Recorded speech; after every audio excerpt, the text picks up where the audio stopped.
Hello అండి, నమస్తే. నేను Lakshmi. Welcome to my channel. ఈ వీడియోలో ఎంతో రుచిగా ఉండే ఎగ్ మసాలా కర్రీని సింపుల్గా నా స్టైల్లో ఎలా తయారు చేసుకోవాలో చూపించబోతున్నాను. నేను చేసే ఈ ఎగ్ మసాలా కర్రీ చాలా టేస్టీగా ఉంటుందండి. సో వీడియో మొత్తం ఎండ్ వరకు చూసి మీరు కూడా డెఫినెట్గా ట్రై చేయండి. ఈ ఎగ్ మసాలా కర్రీ ఎలా తయారు చేసుకోవాలో చూసే ముందు మీరు ఇంకా నా ఛానల్ని సబ్స్క్రైబ్ చేసుకోకపోతే ప్లీజ్ అండి వెంటనే నా ఛానల్ని సబ్స్క్రైబ్ చేసుకోండి. ముందుగా స్టవ్ ఆన్ చేసి కడాయిలో కొద్దిగా నూనె వేసుకుందాము.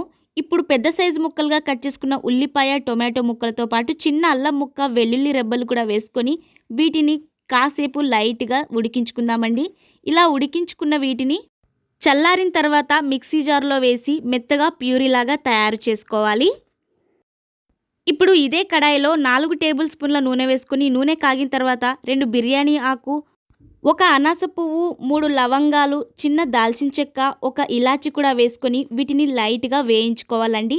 ఇవి వేగిన తర్వాత కొద్దిగా కరివేపాకు, పచ్చిమిర్చి కూడా వేసుకొని వీటిని కూడా కాసేపు వేయించుకుందాము. ఇవి వేగిన తర్వాత ముందుగా మనం మిక్సీ పట్టుకున్న టొమాటో ప్యూరీని కూడా వేసుకొని ఒకసారి గరిటతో బాగా మిక్స్ చేసుకుందాము. ఇప్పుడు ఇందులో చిన్న స్పూన్ పసుపు, రుచికి సరిపోయేంత ఉప్పు, 1 స్పూన్ కారము, అలాగే 1 స్పూన్ ధనియాల పొడి, 1 స్పూన్ జీలకర్ర పొడి, 1 స్పూన్ గరం మసాలా కూడా వేసుకొని గరిటతో ఒకసారి బాగా కలుపుకోవాలండి.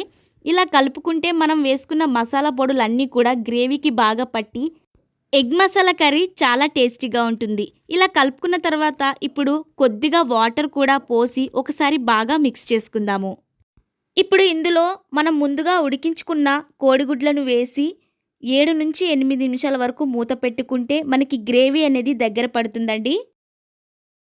ఇప్పుడు మూత తీసి చూస్తే మనకి ఇక్కడ గ్రేవీ అనేది దగ్గర పడింది కదండి. ఒకసారి గరిటతో బాగా మిక్స్ చేసుకుని నేను ఇక్కడ కసూరి మేతి వేస్తున్నానండి. కసూరి మేతి వేయడం వల్ల ఎగ్ మసాలా కర్రీ చాలా టేస్టీగా ఉంటుంది.